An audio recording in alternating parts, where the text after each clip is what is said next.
In this presentation, I would like to talk about holistic resource management for sustainable and reliable cloud computing that is an innovative solution to the global challenge. So this is basically a collaborative research work which has been done by many top ranked universities, so such as Lancaster University, University of Slovenia, Imperial College London, University of Manitoba, Indian Institute of Technology, Kharagpur, and the University of Melbourne Clouds Lab.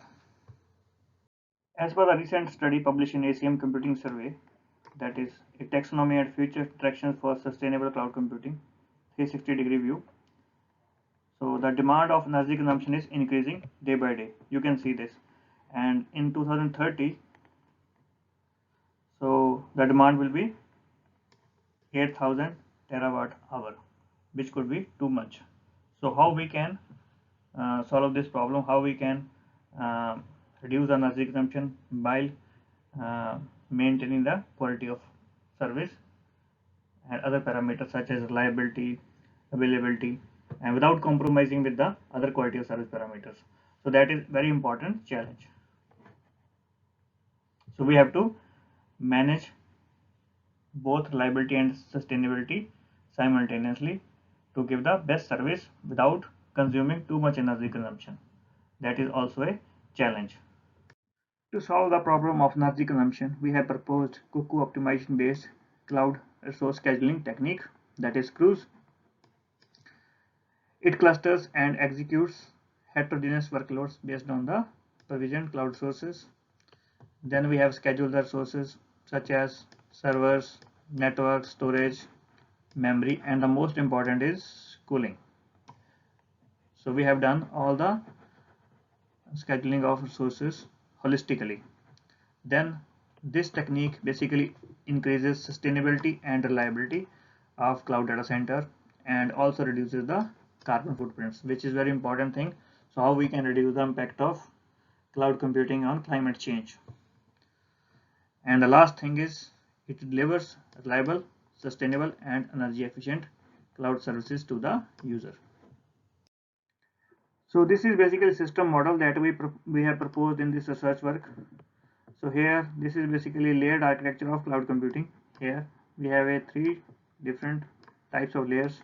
One is software, second is platform, and third is we have a infrastructure. And for platform, so the main working of this research work is here. So we can call it CRUISE, and we have 5 modules here. So first module is workload manager, which is responsible to manage all the incoming workloads and cluster the workloads according to their common quality of service parameters. And then next we have a source manager, which manages physical and virtual sources. And next we have a fault manager, which manages all the hardware and the software faults and maintain the reliability of the system. And the important thing is cooling manager, which is responsible to manage all the cooling devices to maintain the temperature of cloud data center. So temperature maintenance is very important for smooth working of cloud data center. And the last important thing is energy manager, which thinks about the how we have to manage the energy of cloud data center. And further we have extended this layer, infrastructure layer, towards the many other components. You can see this. So now why we have to call it holistic? Because we have a various design models in this research work, such as energy, reliability, capacity planning, temperature, renewable energy, waste heat utilization model, and the last is cooling management model. So let us discuss one by one. So this is basically an important thing of this research work, that is fitness function. So fitness function is basically about energy and reliability. So we have to think about minimum energy and maximum reliability simultaneously. So this is about the fitness function. So energy model, in this energy model, it is basically thinking about the energy of various components such as processor, storage, memory, network, cooling, and extra. Extra contains like energy consumed by switches, fan, and other components. So this is about energy model. Then we have to think about reliability. So liability is basically depend upon the SLA, violation rate, whether SLA is violated or not. So if not, obviously liability is good. If it is violating with respect to time, so liability is decreasing. So these are the basically formulas for how to calculate the liability. So then next we have a capacity planning model, which contains three important things. First is memory utilization, and this is a formula for memory utilization. And next we have a disk utilization, and last is network utilization. So these are the corresponding formulas given to calculate the different types of utilization. So next model is basically temperature model, which is based on the CRAC and RC models, and correspondingly we have designed this CPU model. And next we have a renewable energy model. So in this basically we are calculating energy reuse effectiveness, which is difference of the energy that has been calculated using equation 1, the previous equation, and energy reuse, how much energy we have reused, again divided by total energy. And the next important thing is waste heat utilization model. So it is defined as the mass flow rate of water entering the circulation system and mass flow rate of the steam generated in the circulation system. This is basically mechanical terms, so we try to simulate these terms in the CloudSim by extending new classes. So the next important thing is cooling management model. A water waste cooling management model has been simulated also in the CloudSim. So that is about data center cooling system efficiency. So that is called DCS efficiency. So we have calculated using equation 12 and 13. Basically this diagram shows the working of our proposed technique, that is cuckoo optimization based resource scheduling technique. So first of all, it will initialize resource set and then initialize instances set of resource. So then determine the profit based on the revenue for particular source, and then they have to create the instances for that resource which has maximum profit based on the revenue. And then they have to calculate the ELR. ELR is basically egg laying radius. So that I am going to explain in the next slide. And then they have to select the instance, effective instances which has maximum efficiency and like good history of execution in the past. So after selecting all the required instances, start execution of workloads. The first thing they will check whether the required number of instances are provided or not. If provided, it's okay. Then they have to move. Provided, let's see, provided, it will move on to the next step. Then it will check energy consumption, whether energy consumption is less than threshold value or not. If it is less than value and threshold value, then it will move to the next step. That is, it will check the liability. Liability is less than threshold value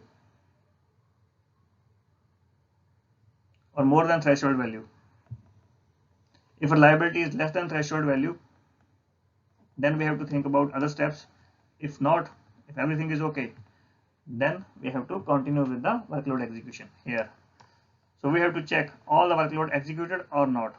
If not, we have to perform various steps. If all the workloads are executed successfully, then we have to stop the execution. So let us discuss three different cases. First, so if instances required are more than instances provided, then it will be yes. So means we have to add new instances. Then we have to perform the same steps again. If energy consumption is more than threshold value, means it is not less than the threshold value, then it will go to here. Declared current instance is unstable, means because it is consuming more energy and it is not efficient anymore. So we have to perform these steps. Declared current instance is unstable, and then remove unstable instances or whatever instance or instances, and then we have to add new instances as we have added in the previous step. If energy consumption and requirement is okay, then we have to think about whether reliability is more than threshold value or not. If it is less, let's see, if reliability is less than threshold value, then we have to perform the same steps again. We have to declare current instance is unstable. So this is about the number of 3 different cases. So let us see if all the workloads are not executed. So we have to perform different 4 steps. So we have to select another resource with maximum value of resource utilization. And then we have to generate new instances of resource inside their corresponding ELR. Means we have to generate new instances within that resource set like we have generated previously. And then we have to evaluate the profit value of instances. So this is very important thing here. So based on the revenue, we have to identify the profit value, and based on that we have to choose the instances which has high profit values. So now let us discuss about how we have to use egg laying radius to identify the resource instances. You can see this. Here we have a resource that is R1 and that has value ELR here, egg laying radius. So within that radius we have to identify the possible instances which can help us to execute the workloads. So we can create instances here and we have to identify the instances which has high profit value. So this is basically a class diagram which shows how we have implemented our proposed technique in CloudSIM and FIMSIM. So we have used 2 different simulators and extended their classes to implement our proposed approach. So these classes are with the pink color. They are showing the classes extended from FIMSIM, that is fault injection module, in which we have to inject the faults that can be software, hardware, network faults, and we have to identify whether our system is able to recognize the faults or not at runtime. So we have to check the reliability indirectly. So these are classes with the color yellow we have extended from the CloudSIM, and further we have designed some classes to implement our proposed models such as energy model, reliability model, thermal model. So different models that we have implemented and simulated in the CloudSIM by extending their existing classes. So let us glance on the experimental results that we have achieved from this proposed technique while implemented in the simulated environment. So the most important finding is execution time, which has been reduced by 12%. So the reason for better performance is basically keeping track of the state of all the resources at each point of the time automatically, which enables it to take an optimal decision dynamically. The second important finding is basically execution cost, which has been reduced by 17%. The reason is that with the provisioned approach, like we have used our previously proposed source provisioning approach, that is queue aware, in which we have done the clustering of workloads. And due to the large number of workloads, these workloads had to be executed on the left out resources, which may not be very cost effective. That could be the main reason. The third important finding is energy consumption has been reduced by 19%. Why? With the capability of automatically turning on and off resources according to the demand, it provisions and schedules resources efficiently for execution of clustered workloads instead of individual workloads. So in this approach we have executed our workloads in a cluster instead of the single workload. So which also help us to reduce the consumption of resources as well as the energy and improve the resource utilization. So further, workload clustering reduces significant amount of network traffic due to processing similar workloads together. That leads to reducing the number of active switches, which also reduces the wastage of energy. That is also very important and valid reason for less energy consumption. Next important finding is SLA violation rate, which has been reduced by 26%. There are two main reasons for better performance. The first is it uses admission control to reserve resources for execution of workloads in advance based on quality of service requirements which has been mentioned in the SLA document. The second important reason is it adjusts the resources at runtime according to the new quality of service requirements of workload during its execution to avoid SLA violation, means at runtime. Last but not least, intrusion detection rate has been improved by 16%. So the first reason for this better performance is detection engine uses SNOT as a signature-based intrusion detection system to find out the signatures of known attacks. So this is the first reason. And the second important reason is the quick detection and removal of attack increases the intrusion detection rate. So which help us to increase the intrusion detection rate at runtime. So this figure shows the energy consumption of various components of cloud data center such as processor, storage, memory, network cooling and extra components using our proposed technique. So as per this figure, processor is most hungry component, power hungry component, and which has been followed by cooling component. So another components consumes energy between 2 to 7% of total energy consumption by the cloud data center. Means if we have to reduce the number of resources, means how many resources are using to execute the workloads. Let us see if we can reduce number of resources, automatically we need a less cooling capacity. So we have to perform the more experiments and we have to identify the how we can optimize the resource scheduling technique, which will help us to reduce the energy consumption by reducing the number of resources, because less number of resources, less cooling, and less power is also required for cooling as well as for the number of resources which are running the or which are executing the current workloads. So this figure shows basically convergence of cuckoo optimization algorithm.